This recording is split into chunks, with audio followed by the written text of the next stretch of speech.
Gholamzadeh, Gholamzadeh, in fact, live with us. Welcome. Thank you very much for being with us.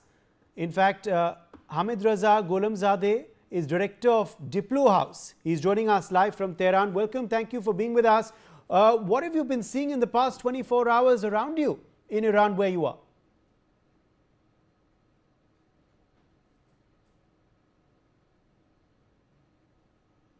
I'm living in Tehran, and for the past 24 hours, I can say that we had exchange of fire between the two sides. One missile was launched from Iranian side, which targeted a tech part which in Israel, which has been responsible for use of AI in military attacks against Iran and Hezbollah and the others. And on the other side, we had the most recent one was a drone attack against a house in downtown Tehran, which actually targeted a house and also a bakery next to that, which I cannot understand what could be the justification for that. So we had also an attack against an industrial town in northern part of country, which I had the news, of course, it was far from me. Mr. Gholamzadeh, are you worried about Donald Trump and the United States of America directly joining this conflict? There is no worry about that, actually. If the United States get involved, they are going to be very easy target for the Iranian missiles. And based on the realistic situations, the reality on the ground, I can say that it would be a nightmare and quagmire for the Americans. Let's remember a few months ago, Americans decided to attack Yemen and to punish Houthis there.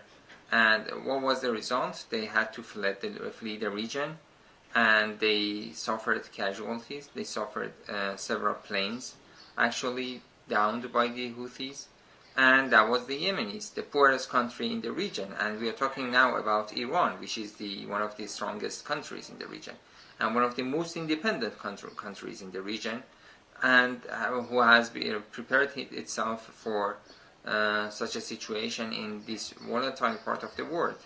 Iran has an indigenous defense capability and is ready to defend itself.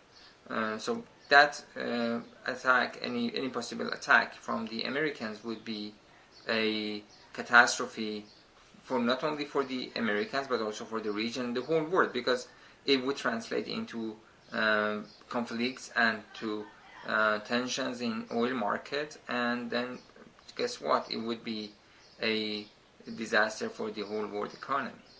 How often do you hear sirens and you know, these other warning sounds as well? Can you tell us a bit more about the situation there and your routine perhaps as well because of these sirens? We don't have any sirens. It is not that necessary because the attacks are not that successful. What we have in Tehran and in some other cities is that we get aware of that with the sounds of the different systems that are shooting into the sky to target the drones or other projectiles, and most of them have been successful actually. So this has turned into a let's say an entertainment for the Iranians. They just when they hear the sounds, they go to the streets or the rooftops to watch how the defense systems actually target the drones or other things in the sky. So there is no sirens and there is no need for the sirens. We used to have such sirens during Saddam's 8 years of imposed war against Iran, and at that time we were defenseless and we didn't have anything to defend ourselves. So we have experienced that time, and the current situation is not serious at all compared to that. So people know that there are attacks, but they are not frightened of that. Today we had Friday prayers across the country, and many people turned out to participate in the prayers, and after that demonstrations, massive demonstrations against the United States and Israel in all the cities across Iran. And that just to show the Americans and to Israelis that Iranians are not afraid of such attacks and they are going to stand against intruders and enemies to the end. Israel says, Hamidreza, that you've struck hospitals in this missile barrage yesterday. Is that, a fair decision by your administration to be targeting hospitals, or is Israel misleading? No, Iran did not target a hospital. First of all, it was a military hospital adjacent to two military centers for the IDF that Iran targeted. So what happened was that the impacts of the attack, impacts of the missile, actually led to some destruction, some damages to the hospital, which again, it was a military hospital. But the target was not that, it was actually two intelligence centers belonging to military, the IDF, the Israeli army, and the aftermath of that actually damaged, some damage to the hospital. So the crocodile tears that the Israelis are shedding and the claim that Iran has attacked hospitals is not a true claim. And let's just remember that Israelis destroyed 200 hospitals in Gaza Strip, and they have attacked hospitals in Iran as well. They just attacked, on the first days, they attacked a hospital, children's hospital in Kermanshah in western Iran. They have attacked vicinity of two hospitals in Tehran. So they have no right to talk about legitimacy or blame Iran for attacking a hospital. However, the attack has not been against that hospital, it has been actually against the military bases and military buildings which were adjacent to that, and then the damage has occurred as well. All right, Pakistan is now also offering its airspace to the US after Trump reportedly met their army chief. Do you feel betrayed by them? I don't think that the Pakistanis are going to actively participate in that, because if that happens, Iran has been very clear that it would respond to any country who abets and helps the Americans or the Israelis in attack against Iran.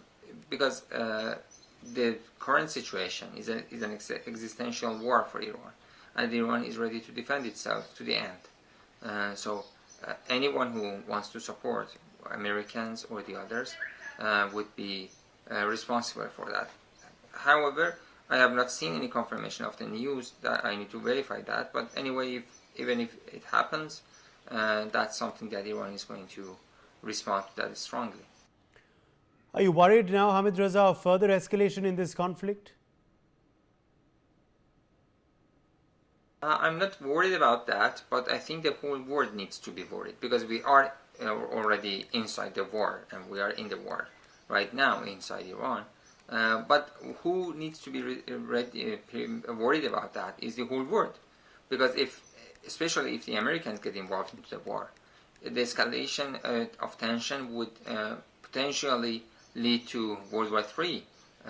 Iran is going to respond harshly and severely, and the Americans want to respond, and then there would be Iranian respond, and then it translates into tension in the region. The tension in the region would be higher prices of a sharp rise in prices of oil, and the rise in oil would be a huge damage to the global market. And then guess what? The whole world would be involved in the war and conflict, and then no one can actually repair and fix this situation the Israelis have created in the region. So I'm not worried about that. And as I said, Iran is ready to fight it to the end. And Iran has the upper hand, actually, despite all the media hype and the claims. The facts show that Iran has the upper hand in attacks against Israel in self-defense of Iran. And then it would translate into war if the current situation goes on and the this war machine is not going to be stopped by the others, and the way that we are seeing Europeans and Americans supporting the Israeli regime and its aggression against Iran. So let's welcome the World War III if they want it to be like that. Let me ask you also, what is needed then for this ceasefire? What if there is a regime change in Iran, Mr. Gholamzadeh? There is not going to be any regime change in Iran. Even if you want to hypothetically discuss that, it needs land incursion. So neither the Israelis nor Americans are able to bring ground forces to Iran and to win a victory. Let's remember 20-some years ago they attacked Afghanistan and they failed. And they attacked Iraq and they failed. In both cases it was Iran that helped the Americans to survive there and to manage to proceed with the campaign that they had, the military campaign that they had. As I said, they attacked Yemen and they failed to make any achievements in Yemen. How possibly they could attack Iran and conquer Iran and then change the regime in Iran? So it is impossible. And we are, of course, if it would be possible in Hollywood-style movies, but on the ground, reality on the ground is totally different, and they cannot achieve such a thing.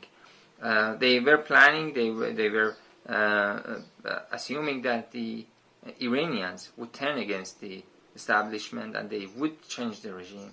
That was a totally wrong misunderstanding of Iranian society. Iranians have become united more than ever before I can remember, at least for the past decade, and they are all supporting the government and the state because they know that this is not a regime change, it's not a nuclear issue war. It is just to destroy Iran, and it's for destruction of Iran as a total. So the bombs or the drones or the missiles that are being dropped on Iran are not going to separate between pro-Islamic Republic or anti-Islamic Republic. They are not going to choose from this political party or that political party. They are targeting everyone. They have killed many civilians so far, and there has been no separation between military commanders or the civilians. They have killed everyone, and they are attacking everyone. So Iranians have realized this, and they are defending their country, because they know that after this, if they don't defend their country, there would be another Libya in Iran, or there would be another Syria, which is disintegrated into different parts. And that is the dream that many people have had for Iran throughout the history. And it's not going to be realized. So there is not going to be any regime change in Iran. And what is needed for ceasefire is the admission of the Israelis that they are defeated. Iran is going to go to the end, because if it is an imposed peace or ceasefire, then in the near future the Israelis would go ahead and again attack Iran as well. They have signed a ceasefire with Hezbollah in Lebanon, but they are violating it. They are not supporting that. They are breaching it, and they are attacking Lebanon again and again. They had ceasefire with Hamas in Gaza. They violated it several times. So Iran is going after Israel to the extent that makes sure that there would not be any further aggressions, and the Israelis are very well punished in the intrusion that they had and the aggression that they carried out against Iran. Let's leave it at that. Hamidreza Gholamzadeh, thank you very much for joining us with your perspective on that big story. We are slipping into a short break now. Much more on the other side.